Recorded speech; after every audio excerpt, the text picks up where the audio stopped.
এই যে শরীফ ওসমান হাদি গুলি করে তাকে খুন করলা, কি ছিল অপরাধ? তার একটাই অপরাধ। তার কথা শুনে দেখেন, 1 বছরে একটা কথায় একটা শব্দ কয়েক হাজার বার সে উচ্চারণ করেছে, ইনসাফ ইনসাফ ইনসাফ। বলেন, ইনসাফের সমাজ প্রতিষ্ঠার দাবি করবার কারণে আজ ঢাকার রাজপথে নির্মমভাবে তার মাথায় গুলি করে তাকে হত্যা করা হলো। তার অপরাধ একটাই, ইনসাফের সমাজ সে দাবি করেছিল। ১,৫০০ সন্তান আমাদের এখানে, স্কুলের ছেলেরা আছে, স্কুলের মেয়েরা আছে, কলেজের ছেলেরা আছে, ইউনিভার্সিটি, পাবলিক প্রাইভেট ইউনিভার্সিটির ছাত্ররা আছে, আলিয়া মাদ্রাসার ছাত্ররা আছে, প্রায় 50 জনের বেশি আমার কওমি মাদ্রাসার ছাত্ররাও আছে। কে রক্ত দেয় নাই বলেন? বাংলাদেশের 64টা জেলার প্রতিটি জেলার সন্তানরা রক্ত দিয়েছে। কেন দিয়েছিল? সেই কথাটাই ওসমান হাদি বলেছে, ইনসাফের সমাজ চাই। বলেন, বৈষম্য বিরোধী আন্দোলন মানেটা কি? বৈষম্য বিরোধী মানেই তো সমাজ থেকে আমরা বৈষম্য দূর করতে চাই। হে বাংলার ছাত্র জনতা, হে আবাল বৃদ্ধ তৌহিদি জনতা, কৃষক, শ্রমিক, মজদুর, একটা কথা তোমরা শুনে রেখো, তোমরা যে বৈষম্যহীন সমাজ গড়বার চিৎকার করতেছো, তোমরা যে ইনসাফের জন্য চিৎকার করতেছো, সেই ইনসাফ, সে বৈষম্যহীন সমাজ যদি করতে চাও, আল কোরআনের সমাজ ছাড়া বিকল্প রাস্তা নাই।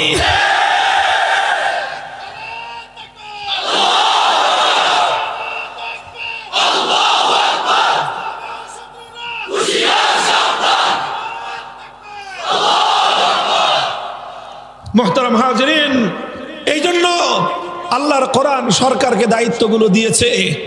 আমারু বিল মারুফ ওয়া নাহাউ আনিল মুনকার, সৎ কাজের আদেশ করবা, অসৎ কাজ, অন্যায়, দুর্নীতি, লুটপাট, সন্ত্রাস, মাদকের সাম্রাজ্য সব এই জমিন থেকে উৎখাত করতে হবে।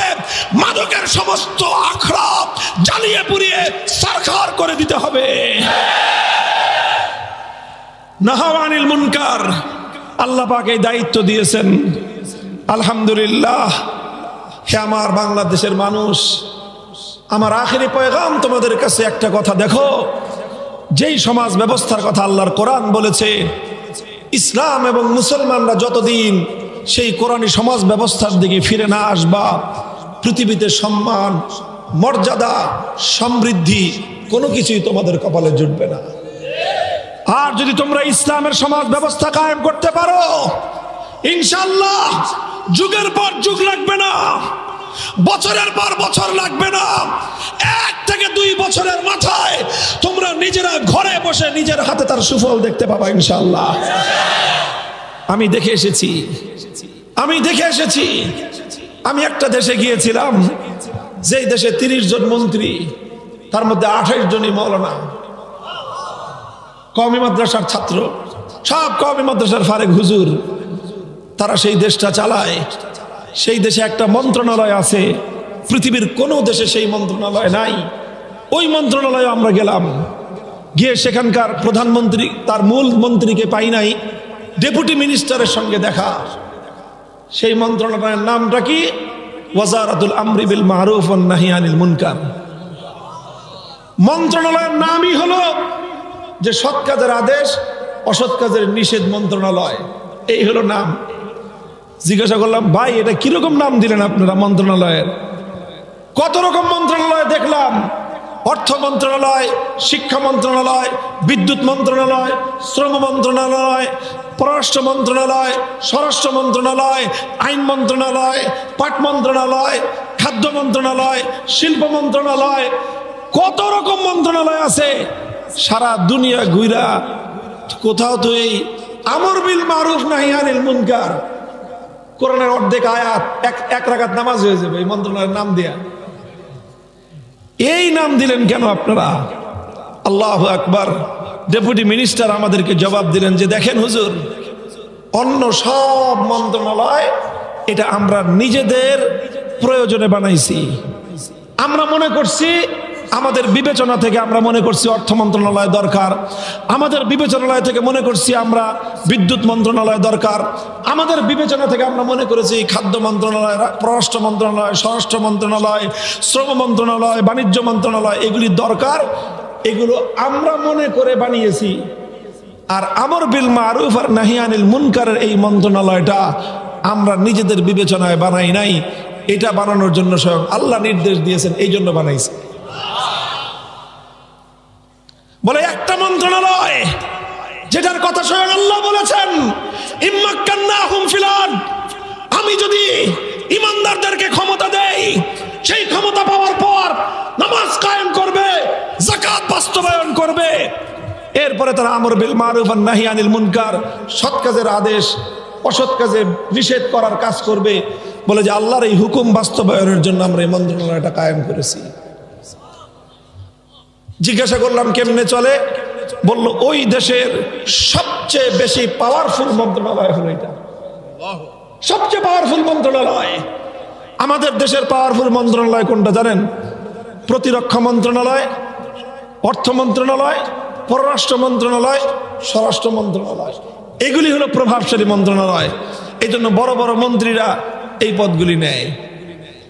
তাদের দেশের সবচেয়ে প্রভাবশালী মন্ত্রণালয়ের নাম হলো ওয়াজারাতুল আমর বিল মারুফ ওয়ান নাহি আনিল মুনকার, সৎ কাজের আদেশ অসৎ কাজে বাধা নিষেধ করার মন্ত্রণালয়। এটা হলো সবচেয়ে শক্তিশালী মন্ত্রণালয়। জিজ্ঞাসা করলাম কেমন শক্তিশালী? বলে যে প্রত্যেকটা মন্ত্রণালয়ের উপর, প্রত্যেকটা মন্ত্রীর উপর আমাদের এই মন্ত্রণালয় থেকে খবরদারি করা হয়, নজরদারি করা হয়। প্রত্যেক মন্ত্রণালয়ে আমাদের মন্ত্রণালয়ের পক্ষ থেকে সচিব নিয়োজিত আছে। পররাষ্ট্রমন্ত্রী কি করতেছে না করতেছে আমাদের কাছে রিপোর্ট দিতে হয়। অর্থমন্ত্রী কি পরিমাণ অর্থ কোথায় দিচ্ছে আমাদের কাছে তার রিপোর্ট দিতে হয়। পরিকল্পনা মন্ত্রী কোথায় খরচ করার জন্য স্যাংশন করতেছে এটা আমাদের কাছে জমা দিতে হয়। প্রত্যেকটা কাজ আমরা আল্লাহর কোরআনের নীতির আলোকে, ইসলামের নীতির আলোকে দেখি এই কাজটা করা সৎ হবে না অসৎ হবে, এই কাজটা করলে দেশের জনগণের কল্যাণ হবে না অকল্যাণ হবে। আমরা সেটা অনুমোদন দিলে তারপরে মন্ত্রণালয়গুলো কাজ করতে পারে। এর বরকত কি হয়েছে? এর বরকত এই হয়েছে যা 4 বছরে সারা দুনিয়াকে টেক্কা দিয়ে পৃথিবীতে অর্থনৈতিক উন্নয়নের ক্ষেত্রে সারা ইউরোপ এবং আধুনিক বিশ্বকেও তারা পেছনে ফেলে অর্থনৈতিক উন্নয়নের ক্ষেত্রে তারা অনন্য দৃষ্টান্ত স্থাপন করেছে। কি দৃষ্টান্ত? সহজ হিসাব বুঝবেন আপনারা। 2021 সালের 15ই আগস্ট, 15ই, এটা তো নাম তারিখটা মনে থাকার কথা। 15ই আগস্ট তারা ক্ষমতায় আসলো। আল্লাহ পাক দেখেন কেমনে ভাই ভাই মিলাই দেয়। 15ই আগস্ট তারা ক্ষমতায় আসছে কত সালে? 2021 সালে যখন এই মোল্লারা ক্ষমতা নিল তখন সেই দেশে $1 দাম ছিল কত জানেন? $1 দাম ছিল তাদের দেশের যে মুদ্রা, তাদের দেশের টাকা বলি সহজ বোঝানোর জন্য আপনাদেরকে, তাদের দেশের টাকায় $1 দাম ছিল 130 টাকা। কত? 130। আর আমাদের বাংলাদেশে 2021 সালে $1 দাম ছিল কম বেশি 100 টাকা, 2-4 টাকা কম বেশি কত? 100 টাকা। এটা 2021 সালের কথা বলতেছি। এবার আসেন 2025 সালে, 4 বছর পরে সেই দেশে এখন $1 পাওয়া যায় তাদের দেশের 65 টাকায়। কত? তাহলে তাদের দেশের টাকার দাম বাড়লো কত? ডবল হয়েছে। কত হয়েছে? 65 দ্বিগুণে 130, একদম পুরা ডলারের দাম সম্পূর্ণ অর্ধেক হয়েছে। তার মানে তার দেশের মুদ্রার দাম সম্পূর্ণ ডবল, 100% বেড়েছে। আমার দেশে আজকে যান ডলার কিনতে, বাংলাদেশি টাকায় $1 কিনতে পারবেন কয় টাকায়? 122-23, স্বাভাবিক 125 টাকায়। তার মানে 100 টাকা ছিল, 5 বছরে হলো 125 টাকা। তাহলে আমার দেশের টাকার দাম বাড়লো না কমলো? কত পার্সেন্ট কমলো? 25% কমলো। তাহলে আমার দেশের বিশ্বসেরা নোবেল জয়ী অর্থনীতিবিদ ক্ষমতায় আছেন, পারেন নাই 1.5 বছরে দেশের ডলারের দাম খুব একটা কমাইতে, 2-4 টাকা এদিক সেদিক। এই দেশের অর্থনীতি এখনো পর্যন্ত 125 টাকা, আর তারা ছিল 130 টাকা। মোল্লারা এমন রাষ্ট্র কায়েম করেছে 4 বছরের মাথায় দাম হয়েছে অর্ধেক, 65 টাকায়। এটা ভাই শুধু ডলার না, সব জিনিসের দাম এরকম, সব জিনিসের দাম এরকম। কেন হয়েছে?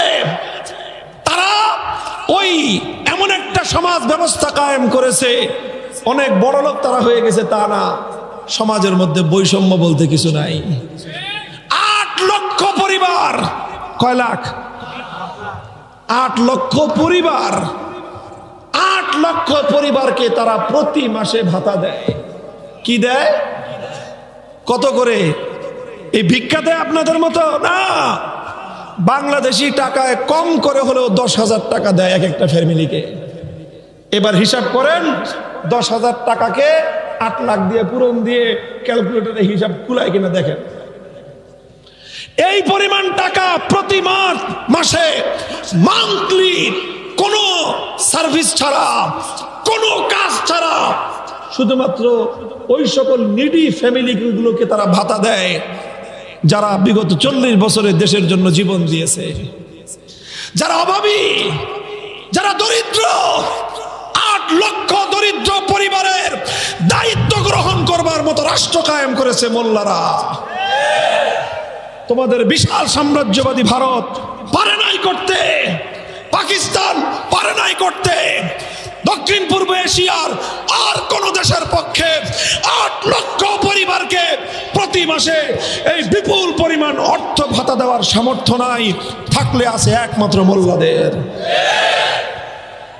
কি বলতে চাই? কথা একটাই বলতে চাই, রাগ ঢাক টাকা নাই।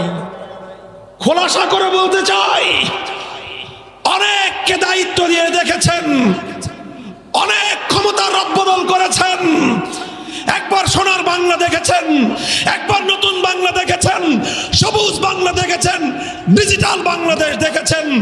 এবার একটাবার এদেশের আলেম সমাজকে রাষ্ট্রের দায়িত্ব দিয়ে দেখেন। দায়িত্ব নিয়ে আমি কথা বলছি, 5 বছরের মধ্যে বাংলাদেশের জনগণের অর্থনৈতিক বৈষম্য শূন্যের কোঠায় নিয়ে আসবো ইনশাআল্লাহ।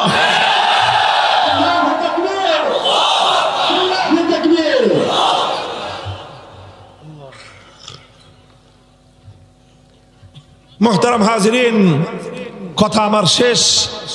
এবার আলেম ওলামাদেরকে একটা কথা বলি,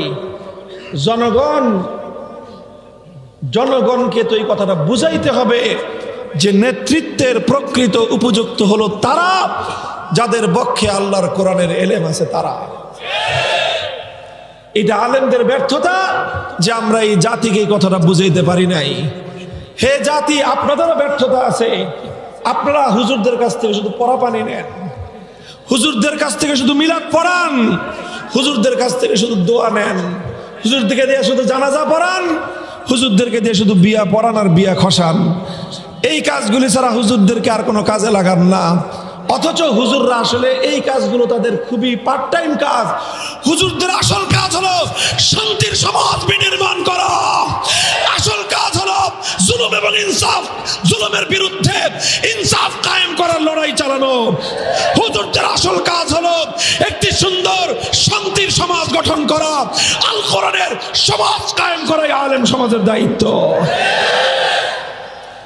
আলহামদুলিল্লাহ, আমরা আজ আপনাদের কাছে এই প্রত্যয় ব্যক্ত করতে চাই, ইনশাআল্লাহ বাংলাদেশের আজ প্রত্যন্ত অঞ্চলে নতুন সম্ভাবনার সূর্যোদয়ের পূর্বাভাস দেখা দিচ্ছে।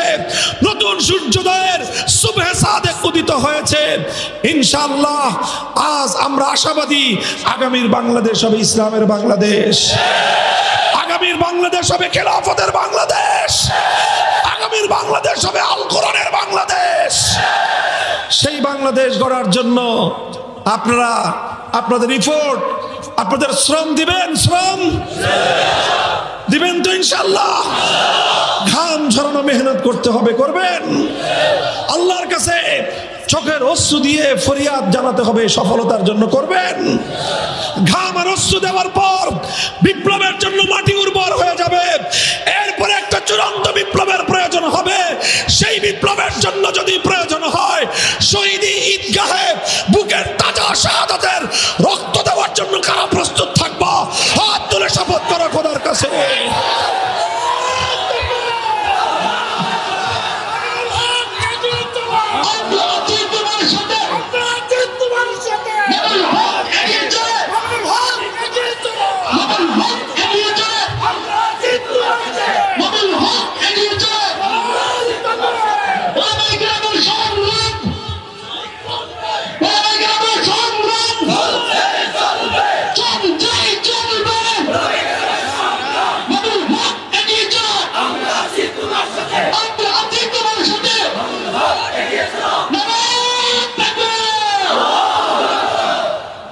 খালি কি স্লোগান না আসলে থাকবেন?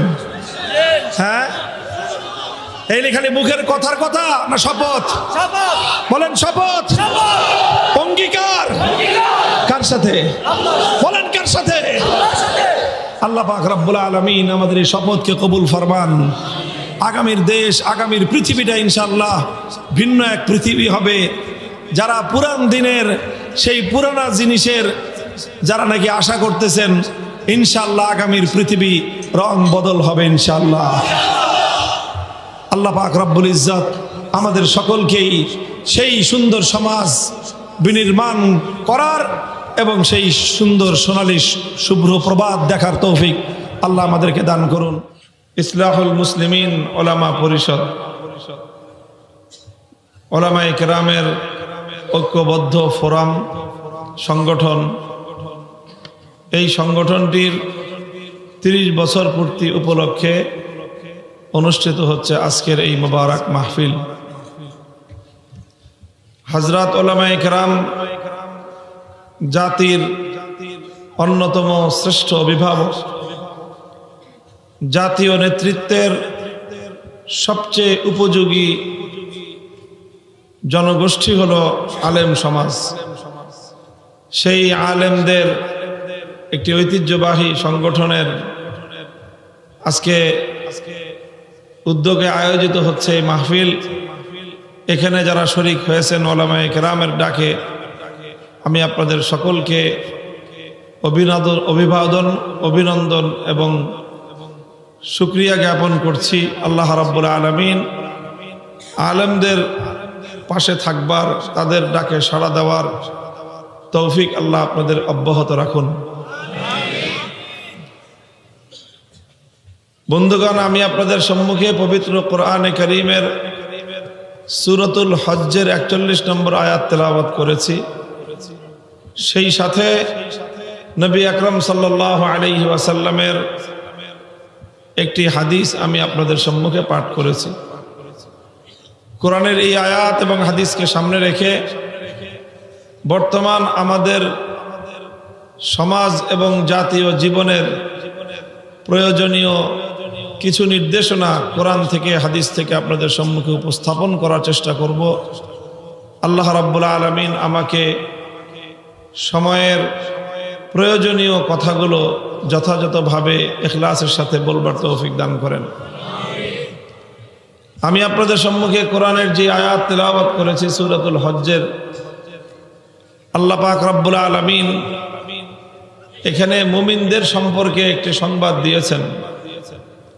আল্লাহ বলেছেন, আল্লাযীনা ইম্মাক্কান্নাহুম ফিল আরদি আকামুস সালাতা ওয়া আতাবুজ যাকাতা ওয়া আমারু বিল মা'রুফি ওয়া নাহাউ আনিল মুনকারি ওয়ালিল্লাহি আকিবাতুল উমুর। আল্লাহ বলেন যে ঈমানদার তো তারা, যে আমি যদি ঈমানদারদেরকে, মুমিন মুসলমানদেরকে ক্ষমতা প্রদান করি, আল্লাহ বলতেছেন যদি আমি ক্ষমতা প্রদান করি পৃথিবীতে, তাহলে তারা সেই ক্ষমতা দিয়ে কি করবে? একে একে 4টি কর্মসূচির কথা আল্লাহ ঘোষণা করেছেন যে অগ্রাধিকার ভিত্তিতে এই কাজগুলো তারা জমিনের মধ্যে বাস্তবায়ন করবে। কয়টা কাজ? 4টা কাজ। মুহতারাম হাজরিন, সর্বপ্রথম লক্ষণীয় হলো এই আয়াতের মধ্যে আল্লাহ বলছেন ইম্মাক্কান্নাহুম ফিল আরদ, আমি যদি ক্ষমতা দেই। এখানে ক্ষমতার দ্বারা কোন ক্ষমতা উদ্দেশ্য? মুফাসসিরিনে কেরামগণ, কোরআনের ব্যাখ্যাকারীগণ একেবারে প্রাচীন যুগ থেকে আজ পর্যন্ত যারা কোরআনে কারীমের ব্যাখ্যা করেছেন তারা প্রায় সকলেই অভিন্ন ভাষায় অভিন্নভাবে এই ক্ষমতার দ্বারা যে উদ্দেশ্য ব্যক্ত করেছেন সেটা হলো রাষ্ট্র ক্ষমতা।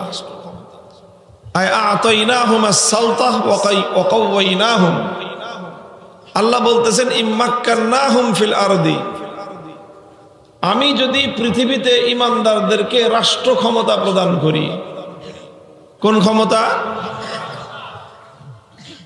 এতগুলো মানুষ যেইভাবে রাষ্ট্র ক্ষমতা এত আস্তে করে বললেন, এই জন্যই তো হুজুররা ক্ষমতা পায় না। আপনাদের ঈমান এবং আপনাদের হিম্মত মজবুত করেন, তারপরে নেতৃত্বের পরিবর্তন হবে। এত সহজ না। বলেন এখানে ক্ষমতার দ্বারা কোন ক্ষমতা উদ্দেশ্য? রাষ্ট্র ক্ষমতা উদ্দেশ্য।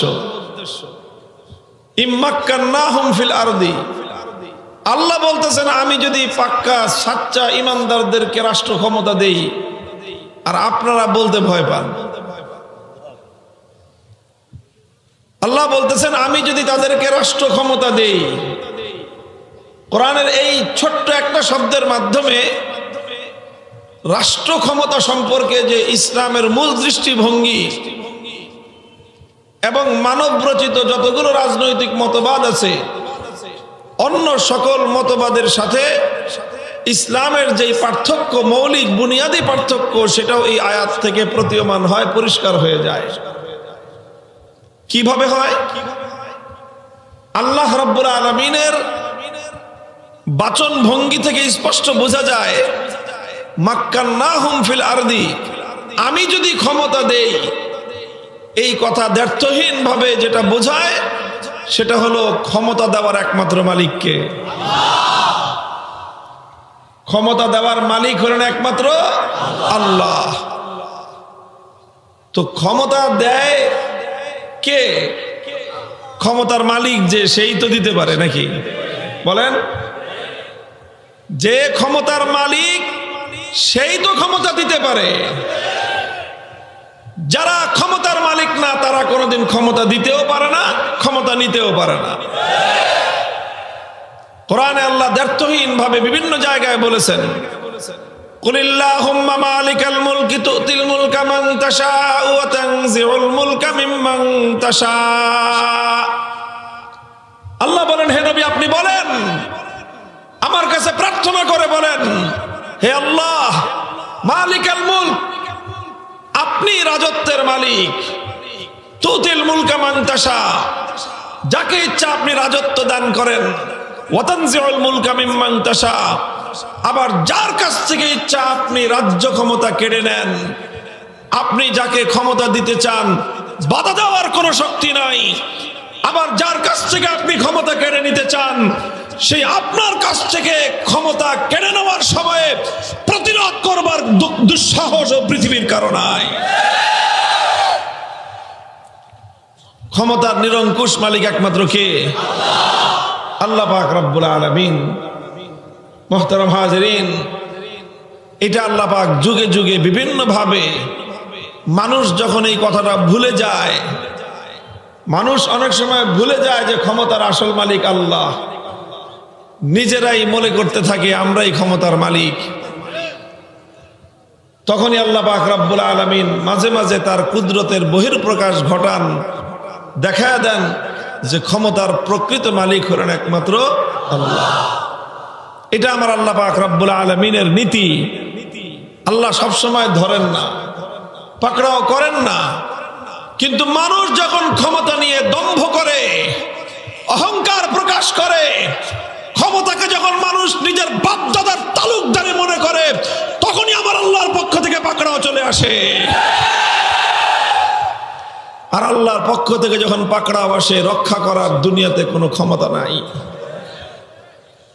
অনেক মানুষ আছে ক্ষমতার সিংহাসনকে রক্ষা করার জন্য চারিদিক দিয়ে শক্ত প্রাচীর নির্মাণ করে, রক্ষাব্যূহ তৈরি করে, দুর্গ তৈরি করে। কিন্তু আমার আল্লাহ পাক রব্বুল আলামিন সাফ জানায় রেখেছেন, তুমি তোমার ক্ষমতার মসনদ টিকায় রাখার জন্য যতই চেষ্টা করো না কেন, যখন আল্লাহ সিদ্ধান্ত ফাইনাল করে ফেলবেন, তোমার পক্ষে ক্ষমতায় থাকা কোনোভাবেই সম্ভব হবে না।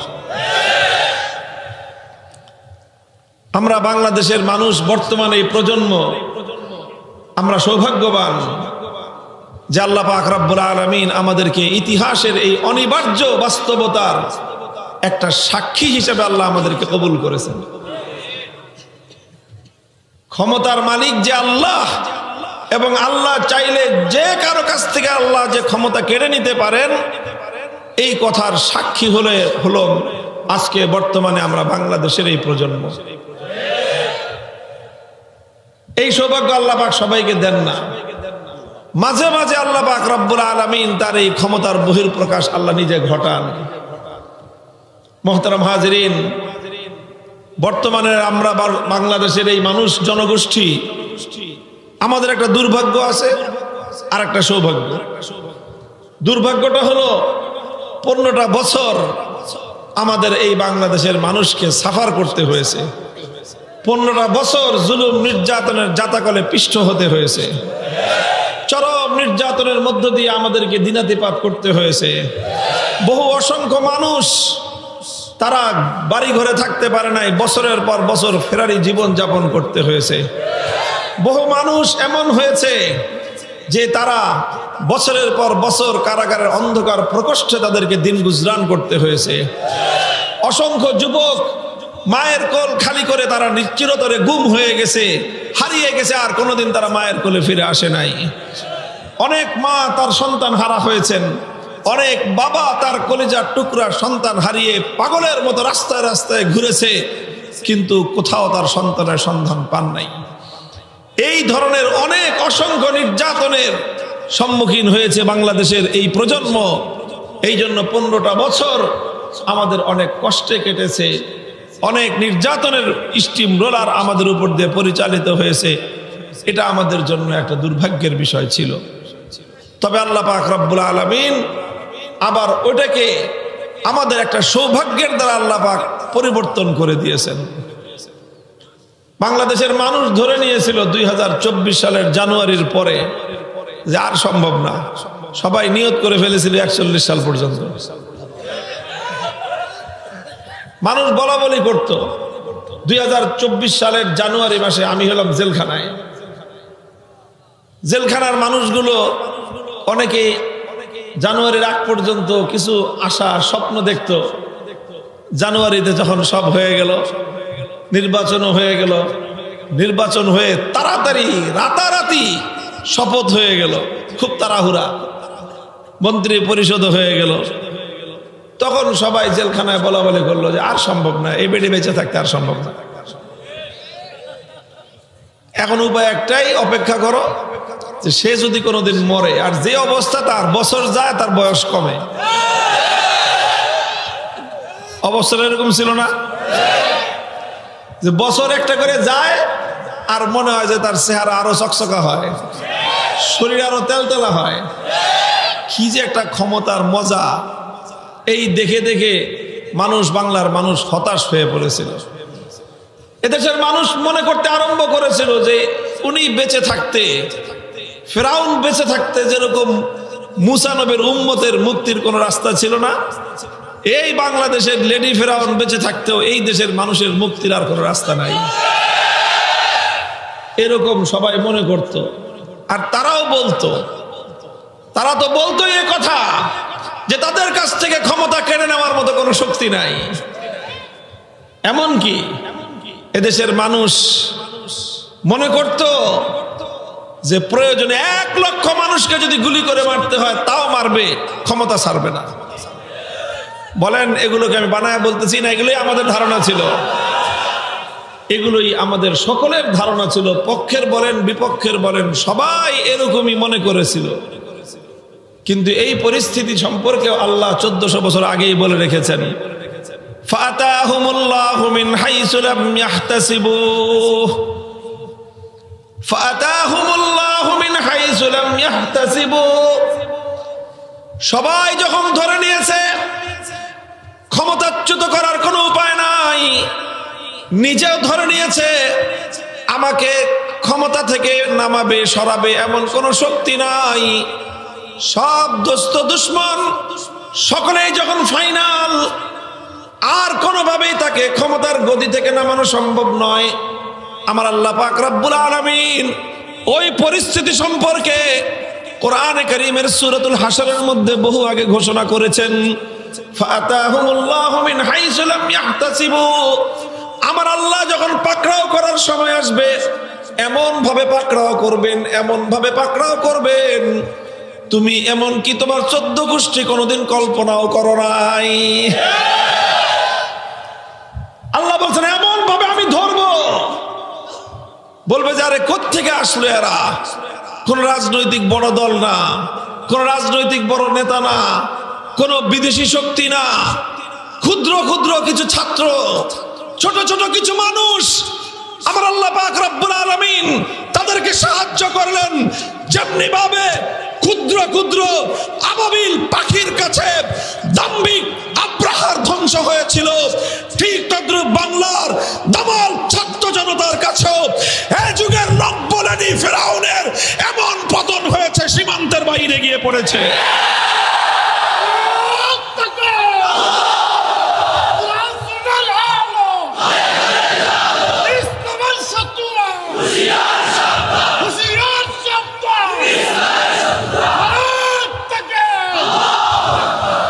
মুহতারাম হাজিরিন, এই সব গল্প বলা শুধু আমার উদ্দেশ্য নয়, আমার উদ্দেশ্য হলো কোরআনে কারীম থেকে আল্লাহ পাক রব্বুল আলামিনের এক একটা নীতি, আল্লাহ পাকের এক একটা সুন্নাতুল্লাহের কথা আপনাদের সামনে আলোচনা করা। কেন? কারণ সূরাতুল হাশরে যেখানে আল্লাহ পাক এই কথা বলেছেন যে আল্লাহ এমন ভাবে পাকড়াও করেন যে কেউ কল্পনাও করতে পারে নাই যে এইভাবেও মানুষের পতন হতে পারে, এত বড় শক্তি এইভাবে তাসের ঘরের মতো লুটিয়ে পড়তে পারে। বিদেশের শক্তি, দেশের শক্তি, প্রশাসনের শক্তি, দলের শক্তি, বাহিনীর শক্তি, সব শক্তি থাকা অবস্থাতেও এমন ভাবে তাসের ঘরের মতো লুটিয়ে পড়বে, যেই জায়গায় আল্লাহ কোরআনের এই আয়াত বলেছেন যে আমি এমন ভাবে পাকড়াও করব যে আগে কল্পনাও করতে পারো নাই, ঠিক তার পরের আয়াতে আল্লাহ বলেছেন ফাতাবিরু ইয়া উলিল আবসার, হে চিন্তাশীল মানুষ শিক্ষা গ্রহণ করো, হে চিন্তাশীল মানুষ, বিবেকবান মানুষ, বুদ্ধিমান মানুষ যদি হয়ে থাকো তোমরা শিক্ষা গ্রহণ করো। আমাদের দায়িত্ব, আল্লাহ আমাদেরকে যে সৌভাগ্য দিয়েছেন, ইতিহাসের এই চিরন্তন একটা পাঠ, এই ধরনের ঘটনা শতাব্দীতে একবার ঘটে, শত বছরে কয়বার? একবারই ঘটে। প্রতিদিন ঘটে না এই সব ঘটনা, মাঝে মাঝে আল্লাহ পাক 100 বছর, 200 বছর, 300 বছর পরে এরকম একটা ঘটনা ঘটান। কেন? যেন মানুষ শিক্ষা গ্রহণ করতে পারে। কি শিক্ষা গ্রহণ করতে হবে? আমাদের প্রত্যেকের জন্য এখান থেকে শিক্ষা আছে। শুধুমাত্র যারা পতন ঘটছে শুধু তাদের শিক্ষা নয়, প্রত্যেকটা মানুষের এখান থেকে শিক্ষা আছে। আল্লাহ পাক রব্বুল আলামিন মানুষকে ক্ষমতা দেন, নানা রকম ক্ষমতা দেন। যাদেরকে আল্লাহ পাক যতটুকু ক্ষমতা দিয়েছেন, ক্ষমতা পেয়ে যেন কেউ দম্ভ এবং অহংকার না করে। কাউকে আল্লাহ পাক রব্বুল আলামিন টাকার ক্ষমতা দিয়েছেন, কাউকে আল্লাহ পাক রব্বুল আলামিন প্রশাসনের ক্ষমতা দিয়েছেন, কেউ প্রতিষ্ঠানের ক্ষমতাধর, কেউ পরিবারের ক্ষমতাধর, কারো কাছে রাজনৈতিক ক্ষমতা আছে। এই যত ক্ষমতা যত মানুষের কাছে আছে, প্রত্যেকের জন্যই আল্লাহর পক্ষ থেকে শিক্ষার বিষয় হলো এই, তুমি যত বেশি ক্ষমতা পাবা তত বেশি বিনয়ী হও, যত বেশি ক্ষমতা পাবা তত বেশি বিনয়ী হও। মানুষ হয় উল্টা, যত বেশি ক্ষমতা পায় তত বেশি অহংকারী হয়। যত বেশি ক্ষমতা পাবে আর তত বেশি অহংকারী হবে। যখন অহংকার করতে করতে দাম্ভিকতার সীমানা লঙ্ঘন করবে, তখন তখনই আল্লাহ পাক রব্বুল আলামিন, যত বড় অহংকারী তুমি, তোমার পতনটাও তত ভয়ঙ্কর ভাবে হবে। এই অনিবার্য ইতিহাসের অধ্যায়। আল্লাহ আমাদেরকে এই শিক্ষাগুলো গ্রহণ করার তৌফিক দান করেন। আল্লাযীনা ইম্মাক্কান্নাহুম ফিল আরদি আকামুস সালাতা ওয়া আতাউয যাকাতা ওয়া আমারু বিল মা'রুফি ওয়া নাহাউ আনিল মুনকার। আল্লাহ বলতেছেন, ঈমানদার যারা, সত্যিকার মুমিন মুসলমান যারা, আমি আল্লাহ যদি তাদেরকে রাষ্ট্র ক্ষমতা প্রদান করি, রাষ্ট্র ক্ষমতা দেন কে? মুহতারাম হাজিরিন, ক্ষমতার প্রকৃত মালিক হলেন আল্লাহ। এটাই হলো ইসলামের রাজনৈতিক দর্শন। মানব রচিত প্রত্যেকটি মতবাদ মনে করে ক্ষমতার প্রকৃত মালিক হলো জনগণ, কিন্তু ইসলাম বলে যে না, ক্ষমতার প্রকৃত মালিক জনগণ নয়, মানুষ নয়, বরং ক্ষমতার আসল মালিক, আদি মালিক, সৃষ্টি সূত্রে মালিক হলেন একমাত্র কে? হ্যাঁ, সরকার কি? সরকার ক্ষমতার মালিক নয়, সরকার হলো আল্লাহর প্রতিনিধি। আধুনিক পরিভাষায় বলতে হবে আল্লাহর পক্ষ থেকে ম্যানেজার। সরকার কি?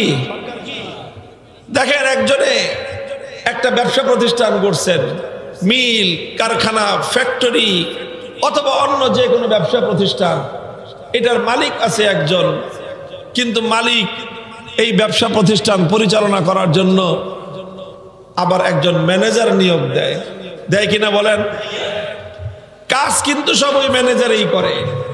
কোনো কিছু কিনতে হলে ম্যানেজার কিনে, বিক্রি করতে হলে ম্যানেজার বিক্রি করে, কেনা জিনিস রিসিভ করতে হয় ম্যানেজার করে, কাউকে টাকা দিতে হয় ম্যানেজার দেয়, সব কিছুই ম্যানেজার করে। এই সব কিছু করতে করতে কোনো ম্যানেজার যদি এখন মনে করতে থাকে যে আমি যেহেতু সব কিছু করি, সুতরাং এই প্রতিষ্ঠানের মালিক আমি, প্রতিষ্ঠানের মালিক যদি নিজেকে নিজে ভাবতে আরম্ভ করে, আসল মালিক এই ম্যানেজারের সঙ্গে কেমন আচরণ করবে বলে আপনাদের ধারণা?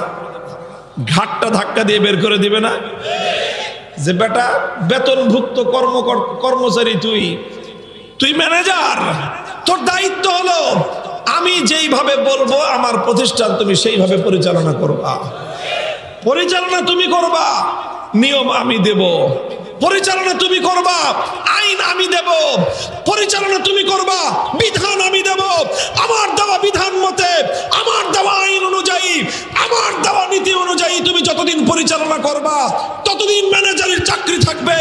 আমার আইন উপেক্ষা করে যেদিন তুমি আমার প্রতিষ্ঠান পরিচালনা করতে চাইবা, সেই দিনই ম্যানেজার ঘাট ধাক্কা দিয়ে তোমাকে বের করে দেব।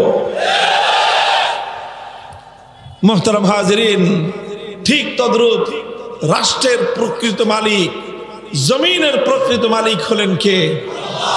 আল্লাহ হলেন মালিক, ক্ষমতাসীন সরকার, রাজা, বাদশাহ, যে যাই নাম ধারণ করুক, তারা সকলেই হলো আল্লাহর পক্ষ থেকে ম্যানেজার। তাদের দায়িত্ব হলো বিধান দিবেন আল্লাহ, আইন দিবেন আল্লাহ, আল্লাহর দেওয়া বিধান আর আল্লাহর দেওয়া আইন অনুযায়ী ক্ষমতা প্রয়োগ করবে, ক্ষমতা পরিচালনা করবে। জনগণ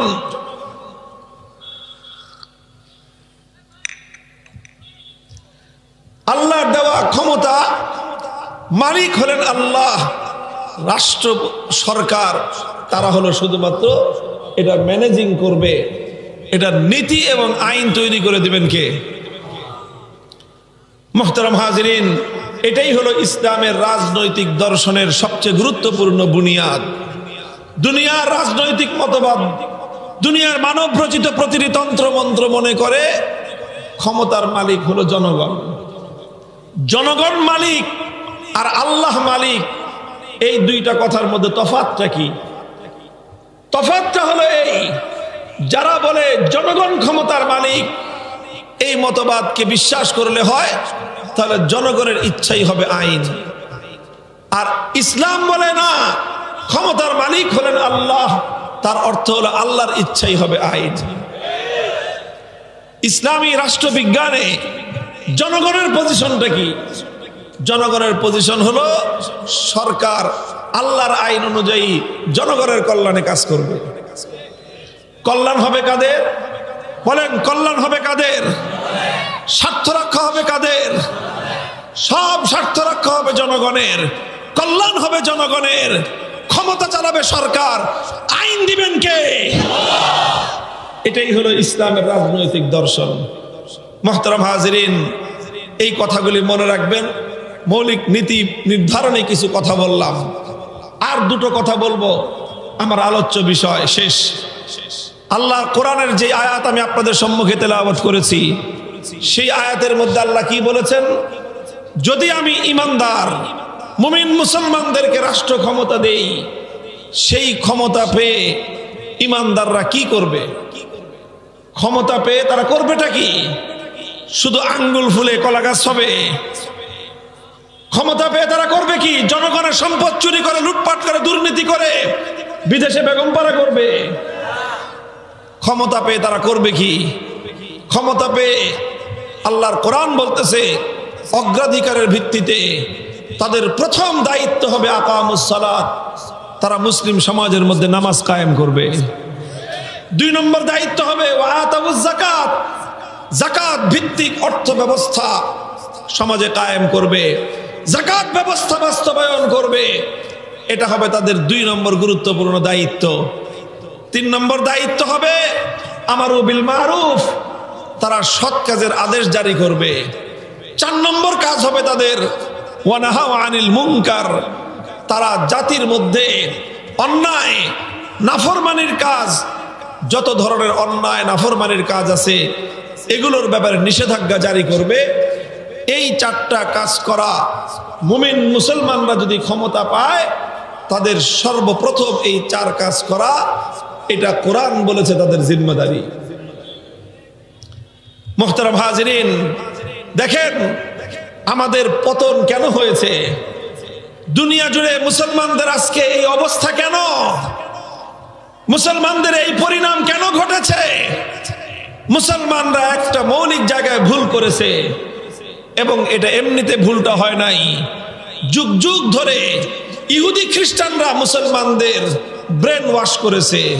যুগ যুগ ধরে ইহুদি খ্রিস্টানরা মুসলমানদের মন এবং মস্তিষ্কের মধ্যে কিছু বিভ্রান্তি তৈরি করেছে। সেই বিভ্রান্তিগুলোর মধ্যে একটা বিভ্রান্তি হলো এই, মুসলমানদের মধ্যে বিভ্রান্তি তৈরি করে দিয়েছে সরকারের কাজ হলো শুধুমাত্র ব্রিজ কালভার্ট নির্মাণ করা, সরকারের কাজ হলো শুধু রাস্তাঘাট বাড়ানো, সরকারের কাজ হলো শুধু জনগণের অর্থনৈতিক উন্নয়ন করা, সরকারের কাজ হলো শুধু মানুষের জন্য কর্মসংস্থান তৈরি করা। সরকারের বাস এই কাজ, আর কোনো কাজ নাই। কোরআন বলতেছে, ইসলাম বলতেছে যে না, সরকারের কাজ যেমন ব্রিজ কালভার্ট নির্মাণ করা, রাস্তাঘাট তৈরি করা, অর্থনৈতিক উন্নয়ন করা, জাগতিক উন্নয়ন করা, যেমনি ভাবে সরকারের কাজ কর্মসংস্থান তৈরি করা, অর্থনীতির উন্নতি সাধন করা, এগুলো যেমন সরকারের কাজ, ঠিক তদ্রূপ মুসলমান যখন সরকার গঠন করবে, ইমানদাররা যখন সরকারের ক্ষমতা পাবে, ইমানদারকে যখন আল্লাহ পাক ক্ষমতা প্রদান করবেন, শুধুমাত্র মুসলমানদের জাগতিক স্বার্থ রক্ষা করাই তাদের একমাত্র কাজ হবে না, সেই সাথে ইমানদার মুসলমানদের পরকালীন উন্নতি কিভাবে হতে পারে সেটা নিয়ে চিন্তা করাটাও সরকারের দায়িত্ব হবে। এই জন্য আল্লাহ সর্বপ্রথম বলেছেন আসবে সমাজে নামাজ কায়েম করা। নামাজ কায়েম করা, নামাজ ইসলামের অন্যতম প্রধান স্তম্ভ। আল্লাহ নবী বলেছেন মিফতাহুল জান্নাতিস সালাহ, নামাজ হলো জান্নাতের চাবি। সরকার জনগণের শুধুমাত্র দুনিয়ার কল্যাণ করবে তা নয়, বরং মুসলমান সরকারের দায়িত্ব হলো তার দেশের জনগণের মধ্যে যেন নামাজ কায়েম হতে পারে সেই ব্যবস্থা গ্রহণ করা। জনগণের মধ্যে যদি নামাজ কায়েম হয় কি লাভ হবে? একদিকে যেমনি ভাবে এই জনগণের জন্য পরকালীন উন্নতি হবে, এই জনগণ নামাজের মাধ্যমে জান্নাতের চাবি পাবে, তারা জান্নাতি হবে, বেহেশতি হবে, জাহান্নামের আযাব থেকে বাঁচতে পারবে। একদিকে যেরকম দেশের জনগণের পরকালীন উন্নতি হবে, ঠিক তদ্রূপ নামাজের মাধ্যমে দেশের জনগণের দুনিয়াবি ইহকালীন উন্নতিও সাধন হবে। আমি আপনাদেরকে ইতিহাস শোনাই ছোট্ট করে। খলিফাতুল মুসলিমিন ওমর ফারুক রাদিয়াল্লাহু তাআলা আনহু অর্ধ জাহানের খলিফা ছিলেন। পৃথিবীর ইতিহাসের অন্যতম সফল রাষ্ট্রনায়ক ছিলেন তিনি। পৃথিবীতে ধর্ম বর্ণ নির্বিশেষে 10 জন সফল রাষ্ট্রনায়কের নামের তালিকা যদি তৈরি করা হয়, খলিফা ওমরকে বাদ দিয়ে বিশ্ব ইতিহাসে 10 জন সফল শাসকের নাম লেখা সম্ভব নয়। কথা ঠিক কিনা? খলিফা ওমর এত বড় সফলতা অর্জন করেছিলেন কিভাবে? সারা দুনিয়াতে তার এমন সুনাম সুখ্যাতি, তিনি এমন সফল রাষ্ট্রনায়ক হয়েছিলেন কিভাবে? কিছু মৌলিক নীতিমালা অনুসরণের মাধ্যমে। তিনি যেই নীতিগুলো অনুসরণ করতেন তার মধ্যে একটা নীতি বুখারী শরীফের কিতাব, হাদিসের কিতাবের মধ্যে বর্ণিত হয়েছে। খলিফা ওমর যখন তিনি খেলাফতের মসনদে আসীন, তিনি সারা মুসলিম খেলাফতের অর্ধ পৃথিবীর যত বড় বড় গভর্নর ছিল, রাষ্ট্রের বড় বড় আমলা কর্মকর্তা, তাদের প্রত্যেকের নামে তিনি একটা রাষ্ট্রীয় ফরমান জারি করেছিলেন। সেই রাষ্ট্রীয় ফরমানের ভাষা বুখারী শরীফের হাদিসের মধ্যে সেই কথাগুলো বর্ণিত হয়েছে। তিনি কি লিখেছিলেন? খলিফা ওমর লিখলেন, ইন্না হাম্মা উমুরিকুম ইনদি as-সালাহ ফামান হাফিজাহা ফাহুয়া লিমা সিওয়াহা আহফাজু ওয়া মান দাইয়াহা ফাহুয়া লিমা সিওয়াহা আদিয়াউ। হযরত ওমর তার রাষ্ট্রের বড় বড় গভর্নর, আমলা, মন্ত্রী, মিনিস্টার সকলকে লক্ষ্য করে বললেন, হে মুসলিম খেলাফতের বড় বড় রাজন্য ব্যক্তিবর্গ, শুনে রেখো, আমার দৃষ্টিতে তোমাদের সবচেয়ে গুরুত্বপূর্ণ দায়িত্ব হলো নামাজ কায়েম করা। রাষ্ট্রের যেই কর্মকর্তা, যেই গভর্নর, যেই সচিব, যেই মিনিস্টার সুন্দরভাবে নামাজ কায়েম করবে, ফাহুয়া লিমা সিওয়াহা আহফাদু, সে রাষ্ট্রীয় অন্য সকল দায়িত্ব সুচারুরূপে আঞ্জাম দিতে পারবে। ওমান দাইয়াহা, রাষ্ট্রের যেই কর্মকর্তা, যেই গভর্নর, যেই আমলা, যেই মিনিস্টার নামাজকে নষ্ট করবে, নামাজকে ধ্বংস করবে, খলিফা ওমর বলেন ফাহুয়া লিমা সিওয়াহা আদিয়াউ, তাকে রাষ্ট্রের যে কোনো দায়িত্ব প্রদান করা হবে সেটাকে সে আরো বেশি নষ্ট করবে। যে কোনো দায়িত্ব দেওয়া হোক সে দায়িত্বকে সে ধ্বংস করবে। যে কোনো দায়িত্ব দেওয়া হোক সে দায়িত্বের মধ্যে সে খেয়ানত করবে। তাকে যদি একটা ব্রিজ বানানোর দায়িত্ব দেওয়া হয়, যে নামাজ কায়েম করে না, নামাজের মধ্যে ফাঁকিবাজি করে, সমাজে নামাজ কায়েম করতে গরিমসি করে, তাকে যদি ব্রিজ বানানোর দায়িত্ব দেওয়া হয়, সেই ব্রিজ বানানোর সময় রডের বদলে সে বাঁশ দিবে। তাকে যদি রাস্তা বানানোর দায়িত্ব দেওয়া হয়, রাস্তায় বিটুমিন আর আলকাতরার পরিবর্তে কেরোসিন তেল ঢালবে। জনগণের সম্পদ চুরি করবে, নিজের আখের গোছাবে, তার নিজস্ব ব্যক্তিগত ব্যাংক ব্যালেন্স শক্তিশালী হবে, আর তার দ্বারা জনগণের ক্ষতি হবে। জনগণের গম বন্টন করার দায়িত্ব দিলে সে গম চুরি করবে। এই জন্য ওমর রাদিয়াল্লাহু আনহু রাষ্ট্রীয় দায়িত্ব বন্টন করার ক্ষেত্রে লক্ষ্য করতেন, নামাজ ঠিকমতো যে কায়েম করে তিনি তাকে রাষ্ট্রীয় দায়িত্ব দিতেন। নামাজের ব্যাপারে যে গাফলতি করে, খলিফা ওমর তাকে রাষ্ট্রের গুরুত্বপূর্ণ কোনো দায়িত্ব দিতেন না। মুহতারাম হাজিরিন, এইভাবে খলিফা ওমর সফল রাষ্ট্রনায়ক হিসেবে পৃথিবীর বুকে তিনি প্রতিষ্ঠিত হয়েছিলেন। আতাউজ যাকাত, আজ যদি আল্লাহর কোরআনের বিধান মতে সমাজের মধ্যে যদি যাকাত ব্যবস্থা বাস্তবায়ন করা হতো, আল্লাহর কসম খেয়ে বলতে পারি, আজ আমার দেশে যে বৈষম্যের পাহাড় তৈরি হয়েছে, অল্প কিছু মানুষ কালো টাকার আকাশচুম্বী পাহাড় তৈরি করেছে, আর দেশের ম্যাক্সিমাম সাধারণ মানুষ দারিদ্র্য সীমার নিচে, সেই পাহাড়ের নিচে চাপা পড়ে চিৎকার করে আর্তনাদ করতেছে। এই ধরনের বৈষম্য কোনোদিন জাতির মধ্যে তৈরি হতো না। পাশ্চাত্যের পুঁজিবাদী অর্থ ব্যবস্থার কারণে সমাজের মধ্যে বিশাল অর্থনৈতিক একটা বৈষম্য তৈরি হয়েছে। আমি আপনাদেরকে আমাদের সমাজের বৈষম্যের একটা চিত্র দেখাই। দেখেন, সরকারি হিসাব মতে সর্বশেষ আমাদের দেশের মানুষের মাথাপিছু আয়, এটাকে বলে পার ক্যাপিটা ইনকাম, গড় আয়। আমাদের দেশের জনসংখ্যা কত জানেন? হ্যাঁ, বুঝেন নাই আপনার আমার কথা? কত? 18 কোটি মানুষ বাংলাদেশে। আমাদের 18 কোটি মানুষের প্রত্যেকের মাথাপিছু আয় কত জানেন? আমাদের দেশের মানুষের মাথাপিছু আয় হলো, বার্ষিক আয় সর্বশেষ হিসাব মতে $2,820। বাংলাদেশি টাকায় হিসাব করলে প্রায় 3,40,000 টাকার উপরে হয়। 3,40,000 প্রত্যেকটা মানুষের মাথাপিছু গড় আয়। এই মাথাপিছু আয়ের মধ্যে শিশুরাও আছে, পাগলরাও আছে, নারীরাও আছে, এমনকি যারা বদ্ধ উম্মাদ পাগল তারাও আছে। গড়ে আমার দেশের প্রত্যেকটা মানুষের মাথাপিছু আয় কত বললাম? কত? 3,40,000 টাকার উপরে। এটা বার্ষিক আয়। তাহলে ধরে নেন একটা পরিবারে যদি 4 জন সদস্য হয়, কয়জন? ধরে নেন যে এখন তো পরিবার পরিকল্পনা করে, সম্পদ সন্তান তো আর বেশি হয় না, সেই কমই ধরেন। হুজুরদের ফ্যামিলি বাদ দেন, হুজুরদের ফ্যামিলিতে তো সন্তান বেশি হয়, 3, 4টা 5টা হয় কমাস কম। ধরে নেন 2 সন্তান, সন্তান 2 জন, বাপ আর মা। পরিবারের সদস্য কয়জন হলো? 4 জন।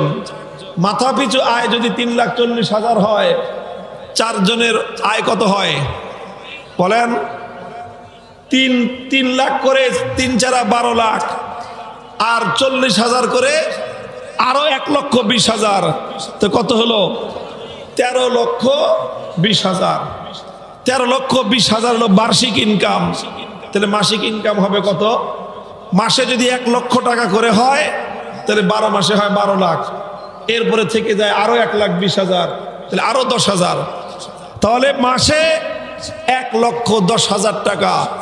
যেই পরিবারে মানুষের সংখ্যা, ফ্যামিলির মেম্বার হলো 4 জন, সেই পরিবারে আমাদের দেশে গড় ইনকাম আছে মাসে কম করে হলো 1,10,000 টাকা। এই যে আপনারা হাজার হাজার মানুষ এখানে আছেন, আপনাদের প্রতি মাসে গড়ে 1,10,000 টাকা করে, 1,10,000 টাকা কামাই করেন। কয়জন আছেন বলেন? তাহলে এতগুলি মানুষের মধ্যে একটা মানুষও নাই মাসে 1,10,000 টাকা করে কামাই করেন। অথচ রাষ্ট্র বলতেছে, আমার রাষ্ট্র বলতেছে বাংলাদেশের 18 কোটি মানুষের গড় আয় হলো 3,40,000 টাকা করে। তাহলে প্রশ্ন দাঁড়াইলো, আমরা এই হাজার হাজার মানুষ, আমরা তো কেউই মাসে 1,10,000 টাকা করে কামাই করি না, বরং আমাদের কামাই কত? 15,000, 20,000। মধ্যবিত্তে হইলে ভালো হইলেও, চাকরি ভালো হইলেও তাও মাসে ইনকাম হলো 30-40,000 টাকা। এর বেশি ইনকাম খুব কম মানুষের। তাহলে গোটা দেশের জনগণ, সরকারি হিসাব বলতেছে 18 কোটি মানুষ, গড়ে তাদের ইনকাম হচ্ছে 3,40,000 টাকা করে। তো বাকি টাকা কামাই করে কে? বাকি টাকা কামাই করে কারা? অল্প কিছু মানুষ কামাই করে অনেক বেশি, আর সেই অল্প কিছু মানুষের বেশি কামাই, এটা গড়ে যখন মাথাপিছু হিসাব করে, প্রত্যেকের মাথাপিছু 3,40,000 টাকা করে ভাগে পড়ে। টাকা পান না পান, ভাগ ঠিকই পাইছেন। বুঝেন না এই কথা? গড় হিসাব, এই গড় হিসাবের ভাওতাবাজি শিখানো হয় আমাদেরকে। গড় হিসাব দিয়ে দেশের মানুষকে বোকা বানানো হয়। বাংলাদেশ এখন উন্নয়নের রোল মডেল। কেমনে উন্নয়নের রোল মডেল? এই যে মাথাপিছু আয় বাড়তেছে, গড় আয় বাড়তেছে, জনগণ খুশি যে মাশাআল্লাহ গড় আয় তো বাড়তেছে। গড় আয় দিয়ে দেশের উন্নয়ন, ইসলাম এই ভাওতাবাজির অর্থ ব্যবস্থাকে স্বীকার করে না। গড় আয়ের হিসাবটা কেমন বুঝেন? এক বেটা রাস্তা পার হইতে গেছে, রাস্তা হাঁটতে হাঁটতে দেখে মাঝখানে একটা খাল। এখন সেই স্থানীয় মানুষকে খুঁজতেছে যে খালটা ঠাই পাবে কিনা, পার হওয়া যাবে কিনা। তো দেখে পাশে একটা কৃষক ডাক দিছে, এই চাষা, এই খাল কি পার হওয়া যাবে, ঠাই হবে আমার? কয় না না না, ঠাই হবে না, ডুবে যাবেন। বলে কেমনে ডুববো কেন? তুমি হিসাব জানো খালের মধ্যে পানি কেমনে হিসাব করতে হয়? কেমনে হিসাব করতে হয়? আমি শিখাই, দেখো। বলো তুমি, খালের মাঝখানে পানি কয় হাত আছে? খালের মাঝখানে কম করে হলো 5 হাত পানি। খালের ওই পারে পানি কয় হাত? ওই পারে 1 হাত। এই পারে কয় হাত? এই পারেও 1 হাত। এবার তাহলে 3টা যোগ দাও, 5 হাত যোগ 1 হাত যোগ 1 হাত কত হলো? 7 হাত পানি আছে। এবার 3 জায়গার থেকে যেহেতু মাপছো, এই জন্য 3কে দিয়ে 7কে 3 দিয়ে ভাগ দাও। বুঝেন নাই? 7কে 3 দিয়ে ভাগ দিলে কত হয়? 2.25 এর একটু বেশি। বুঝেন নাই? আর ভাই পূরণ দিলে 21 হয়। আমি তো পূরণ দিতে বলি নাই, গুণ করতে বলি নাই। কি করতে বলছি? গড় হিসাব বাইর করতে হলে ভাগ দিতে হয়। তো 7 হয়েছে যোগফল। যোগফল 7কে এবার 3 দিয়ে ভাগ দিলে হয় কত? 3.33। কথা ঠিক কিনা? মানে 2.25। তার মানে এই খালে গড় পানি আছে 2.25 হাত। এখন সে বলে যে খালের গড় পানি হলো 2.25 হাত। এখন নিজের ঠ্যাঙের নিচ থেকে 2.25 হাত মেপে দেখে যে হাঁটুর সামান্য একটু উপর পর্যন্ত 2.25 হাত দাঁড়ায়। এখন বলে যেহেতু খালের গড় পানি 2.25 হাত, কাজেই এই খাল পার হইতে কোনো সমস্যা নেই, কারণ এইটা আমার হাঁটু পর্যন্তই 2.25 হাত। এখন বলেন আপনারা, এই যে গড় হিসাব করলো 2.25 হাত, এখন এই গড় হিসাব মাপে যদি এখন খাল পার হইতে যায়, তো খালে তো 2.25 হাত পানি আছে, তাই না? খালের মধ্যখানে যখন যাবে তখন কি 2.25 হাত পানি পাবে? খালের মধ্যখানে তার ঠাই হয়ে সে খাল পার হইতে পারবে না, 5 হাত পানিতে ডুবে মরবে। তাহলে তার হিসাব তো সমস্যা ছিল না, হিসাব তো ঠিকই আছে। 5 যোগ 1 যোগ 1 7, 7কে 3 দিয়ে ভাগ দিলে 2.33। হিসাব তো সব ঠিকই আছে। খালের গড় পানি 2.25 হাত, তাও ঠিক আছে। গড় 2.25 হাত কি হলে কি হবে? খালের মধ্যে তোমার ঠাই হবে না। এটাই হলো বাস্তব কথা। হে বাংলার মানুষ, কৃষক, শ্রমিক, তৌহিদি জনতা, মেহনতি জনতা, হে আমার বাংলার আপমর কৃষক মানুষ, তোমরা সকালবেলা ভোরে 4টার সময় ঘুম থেকে উঠে সন্ধ্যা পর্যন্ত ফসলের মাঠে ঘাম ঝরানো পরিশ্রম করে সোনার ফসল ফলাও। কৃষকরা মেহনত করে, শ্রমিকরা মেহনত করে। আমার প্রবাসী ভাইয়েরা বিদেশে গিয়ে ঘাম ঝরানো নয়, রক্ত পানি করে পয়সা উপার্জন করে দেশে পাঠায়। এইভাবে দেশের মানুষ পয়সা উপার্জন করে। আর এরপরে আমাদেরকে গড় হিসাব দেখানো হয় যে গড় হিসাব আছে মাশাআল্লাহ 3,40,000 টাকা করে তোমরা কামাইতেছো। এইভাবে গড় হিসাব দেখায়। আসলে গড় হিসাব 3,40,000 হলো কেমনে? আমিও কামাই 1 হাত, তুমিও কামাও 2 হাত, 1 হাত, গোটা দেশের জনগণ কামায় 1 হাত। তাহলে সেই দেশের গড় হিসাব 2.25 হাত হলো কেমনে? খুঁজে মাঝখানে একজনে কামায় 5 হাত। সারা দেশের কৃষকরা কামায় 1 হাত, শ্রমিকরা কামায় 1 হাত, মেহনতি মানুষরা কামায় 1 হাত, গোটা দেশের সাধারণ নিম্নবিত্তের চাকরিজীবীরা কামায় আধা হাত, মধ্যবিত্তের চাকরিজীবীরা কামায় 1 হাত। আর দুর্নীতিবাজ কিছু রাজনৈতিক নেতা, কিছু আমলা, কিছু মিনিস্টার, কিছু শিল্পপতি, তারা 5 হাত নয়, তারা কামাই করে 5,000 হাত। এইভাবে গোটা দেশের মানুষের সম্পদ লুটপাট করে অল্প কিছু মানুষ, তারা আঙ্গুল ফুলে কলা গাছ হয়, আকাশ ছোঁয়া সম্পদের তারা পাহাড় তৈরি করে। আর তাদের সম্পদের পাহাড়ের নিচে চাপা পড়ে সাধারণ মানুষ তারা ধ্বংসের শেষ সীমানায় উপনীত হয়ে যায়। এই জন্য ইসলাম বলেছে রাষ্ট্রের দায়িত্ব, সরকারের দায়িত্ব হলো ওয়াতাউজ যাকাত, যাকাত ভিত্তিক ব্যবস্থা বাস্তবায়ন করবে। যাকাত ভিত্তিক ব্যবস্থা কাকে বলে? আমি আপনাকে যাকাত ভিত্তিক ব্যবস্থা সম্পর্কে দুটো কথা বলি শুধু। আল্লাহর কোরআন বলেছে কাইলা ইয়াকুনা দুলাতাম বাইনাল আগনিয়া মিনকুম, এমন একটা অর্থনৈতিক ব্যবস্থা বাস্তবায়ন করতে হবে যেন জাতির সম্পদ, রাষ্ট্রের সম্পদ যেন অল্প কিছু মানুষের কাছে কুক্ষিগত না হয়ে যায়। আল্লাহর নবী হাদিসে বলেছেন তুখাযু মিন আগনিয়াইহিম ওয়া তুরাদ্দু আলা ফুকারাইহিম, ধনীর সম্পদের মধ্যে গরিবের হিস্সা থাকে। কি থাকে? সেই হিস্সা ধনীর কাছ থেকে উসুল করে গরিবের ঘর দুয়ার পর্যন্ত পৌঁছে দেওয়া সরকারের দায়িত্ব আছে। আজ বাংলাদেশের সরকার ধনীর সম্পদ থেকে গরিবের হিস্সা আদায় করে গরিবের ঘর পর্যন্ত পৌঁছে দেয় না। তাহলে কি হয়? ধনীরা ঘোষণা করে যাকাতের সারি বন্টন হবে, ফাইজলামির আর জায়গা পায় না, যাকাত বন্টন হবে ঘোষণা দেয়। হাজার হাজার দরিদ্র মানুষ সেখানে জমায়েত হয়। হাজার হাজার কোটি টাকার মালিক তুই বেটা, যাকাত দেয় কি 120 টাকা দামের শাড়ি, নাম দিছে তার যাকাতের শাড়ি। কি নাম দিছে?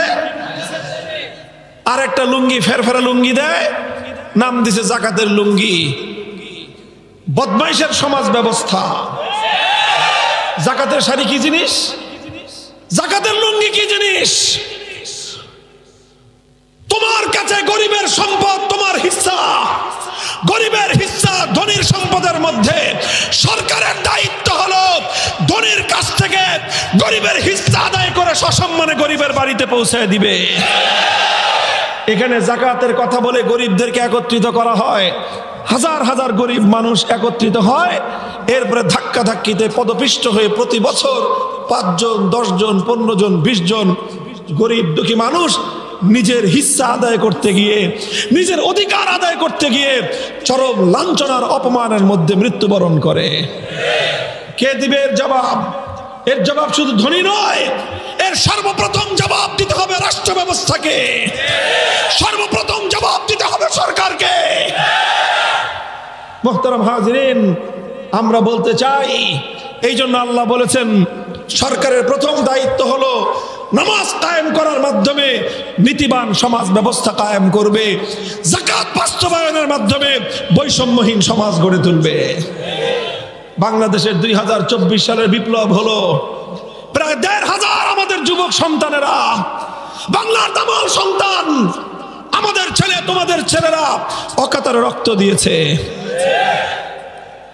একজনে কয় স্বরাষ্ট্রমন্ত্রী রে, স্যার দেখেন একটারে গুলি করলে একটাই মরে আর বাকিটি যায় না।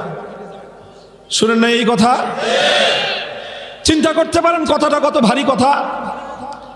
এটি বাস্তব কথা যে একজনে গুলি লাগে মরে যায়, শহীদ হয়ে পড়ে যায়, তার বুক থেকে তাজা খুন আল্লাহর জমিনে ভেসে যায়। এই করুণ ভয়াবহ দৃশ্য দেখে বাকি 10 জন সরে যায় না, বরং বাকি 10 জন শহীদের লাশ কাঁধে করে সামনের দিকে অগ্রসর হয়ে যায়। এটাই তো ছিল বিপ্লব। কেন এই ছেলেগুলো কেনই বিপ্লব করলো? তাদের তো একটাই কথা ছিল, আমরা বৈষম্যহীন সমাজ চাই।